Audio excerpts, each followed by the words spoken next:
Hi, I'm Ryan Szymanski, curator for Battleship New Jersey Museum and Memorial. And today we've got a really cool video for you about a found in collection item. So, before we get started on the item itself, we use two different words to describe when we find artifacts and we don't know where they came from. The museum has been in operation for over 20 years now. We've had 3 different curators. And over that time, things have been brought on board and proper notes weren't taken or cannot now be found. And so we don't know where this stuff came from. Unfortunately, that's all too common in museums as you have staff turnovers. And fortunately, this museum has been really good about cultivating curators. And each of the 3 of us who has been a curator here at the museum has been here for longer than 5 years.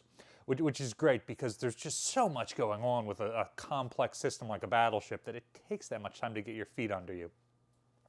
So since we got back from dry dock, we've really been going through these collection spaces down below to figure out what we have. And that's a key first step. Now that the ship is completely stabilized, new deck, renewed hull, the next step is to go through and swap out a bunch of the exhibits that we have, that many of which have been on board since the museum first opened. Now, key to doing that is to know what artifacts we already have to swap out those exhibits. So, we've been making a major push to go through the collection spaces. You guys are aware of this. It's given us content for several of the videos that have come out lately, including this one today. So, as we're going through, some of the stuff just doesn't have documentation, so we don't know where it came from. So that means that it falls into one of 2 categories that are kind of specific to historic structure museums. Not necessarily just ships, but other historic structures as well. The first is found in collection. So let's say we find an artifact in the collection space, but it doesn't have any donor paperwork, it doesn't have a tag on it that has a number or anything that allows us to look it up in a system. We don't know where it came from, but because it's in the collection space, we can assume it was a donation, and sort of we just mark it down as found in collection until we find that other piece of paperwork. Keep in mind that there's something like 1,000 habitable rooms on an Iowa-class battleship, something like 1,600 spaces total. And those rooms have lots of drawers, so one day we may well open up a drawer and find that missing information. Or the family member who donated something, or a family member of the person who donated something will show up and be like, hey, I'm looking for my grandfather's hat. And we Google hat in the spreadsheet that we have, or the program that we use, Past Perfect, and look, oh, the only hat we have says it is found in collection. Is this the hat you're talking about? Oh, hey, now we know where it came from. Great. The other option that we have is found on board. Found on board would be like it is a part of the ship or an item on the ship that was here when we got the ship and we found it, and maybe that dogging wrench is hanging by the door where it's supposed to be. It's still in its proper context. So we know where that is supposed to be and where it's from. Maybe it's something that the crew took all this stuff and threw it into a storage space, and now we don't know what it is, where it came from. It is an object that probably was on the ship in service, but we don't have any good information. And again, that information may show up one day. Like we may see something similar in another ship and figure out what it is, where it's supposed to go. A former crew member might come back, or a former staff member, and be like, oh no, I stored that down there. We got it on this shipyard raid, or I used it at my general quarters station and hid it there. Now today's item probably fits in the found in collection, but we don't know for sure. Today, we found an entire Seabag here just filled with white belts and other attachments inside of it. It's just this huge, I'd say we've got probably 25 pounds worth of this white web gear here.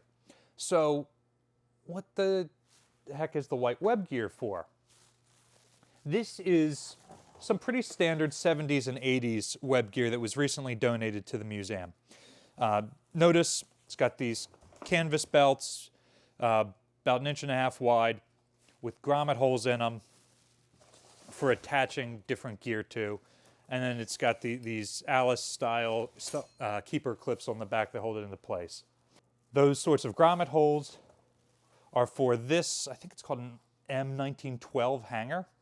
So it's this like wire hanger that a lot of equipment during World War I, World War II, and even in the Korean War used prior to being replaced by the Alice keeper system by about the Vietnam War. And things like this 1911 holster made out of leather, it's existed since before World War I, used that system and continued to use it up into the mid-80s, when the 1911 finally starts to be replaced by a more modern handgun, the Beretta M9, which then uses a holster that uses something like the Alice Keepers. So, notice this is an older style belt than this one. We know that for a couple of reasons. One, it's got the single snap on here.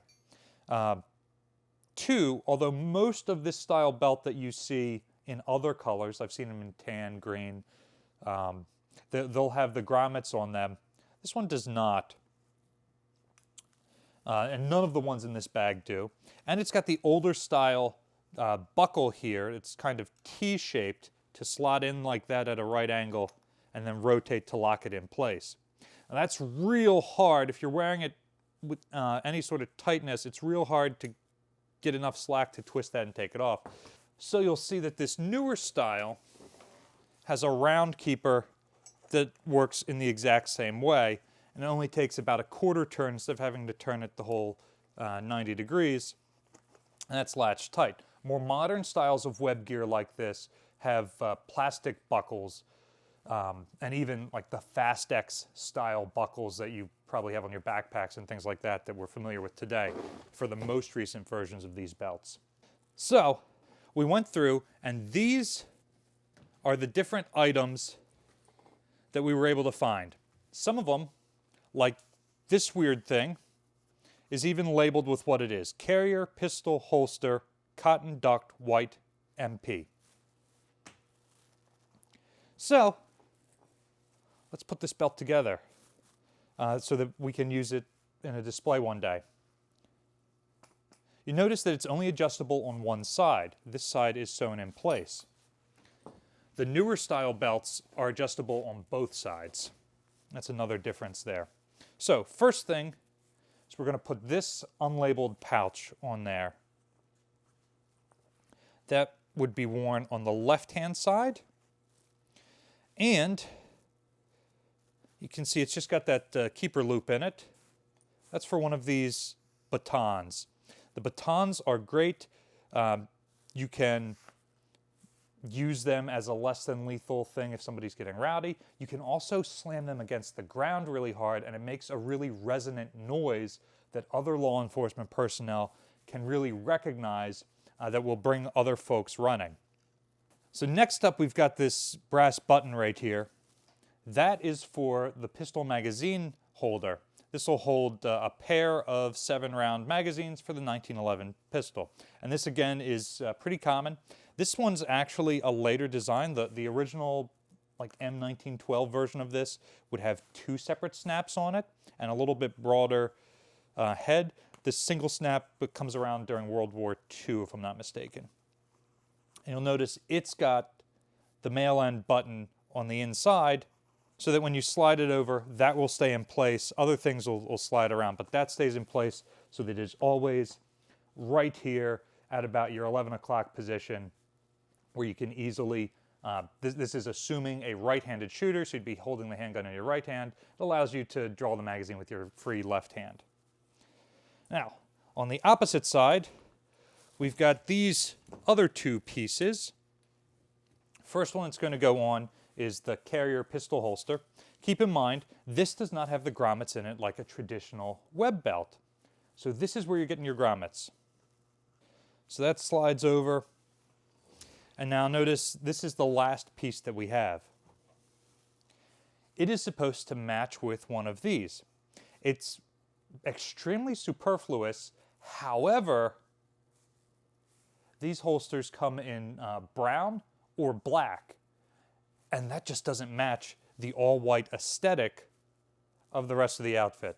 So one possible reason for this is often the uniforms that you'd be wearing for this are your dress uniforms, which would be your blue wool in winter. That's not really a concern. This is for enlisted sailors.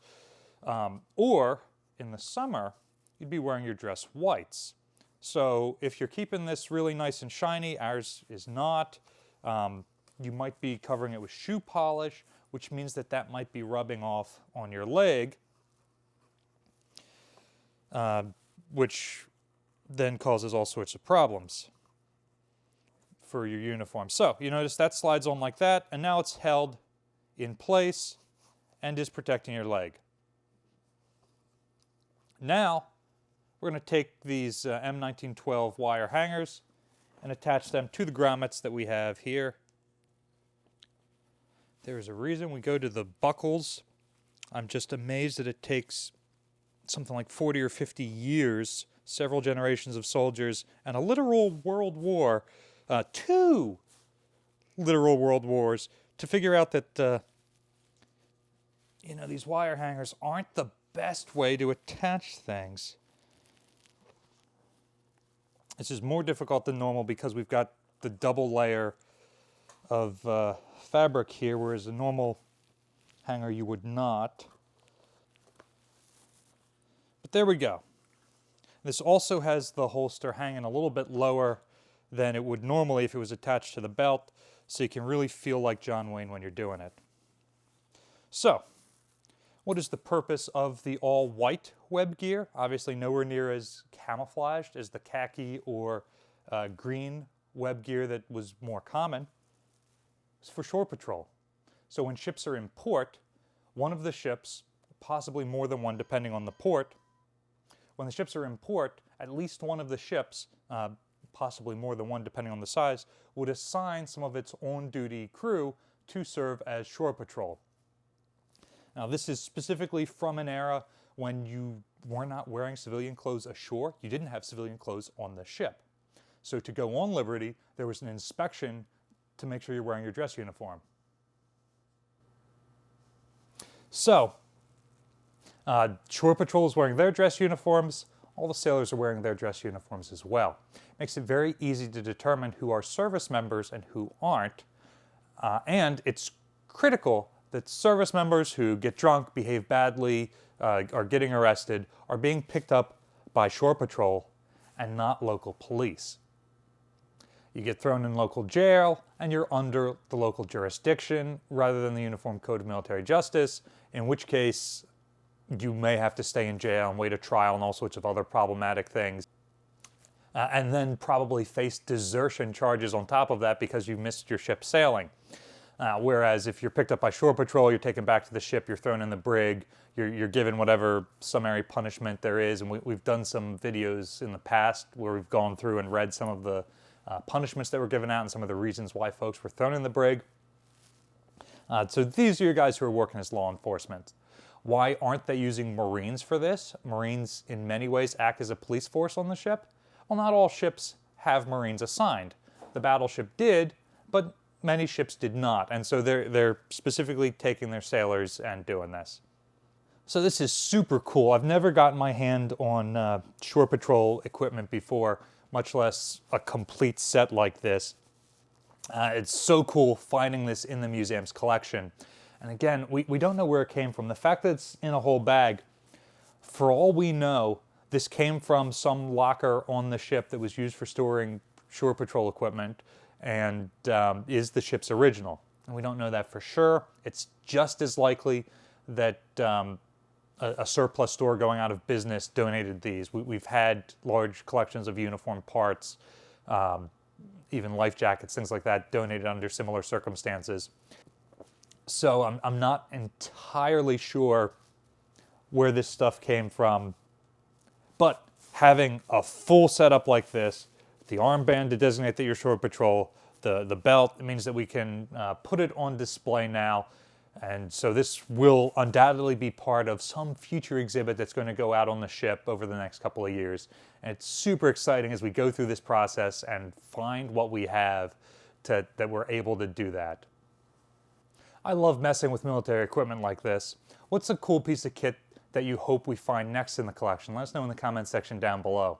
If we find it, we'll make a video about it in the future. Battleship New Jersey receives operating support from the New Jersey Department of State, also from a number of other businesses and private individuals like yourselves. We really appreciate your support. There's a link in the description below to donate to support the museum. It's what gives us the time and the resources to go through our collection space and figure out that we got cool stuff like this. You can also support us by liking, sharing, and subscribing so more people find about the museum and our channel. Thanks for watching.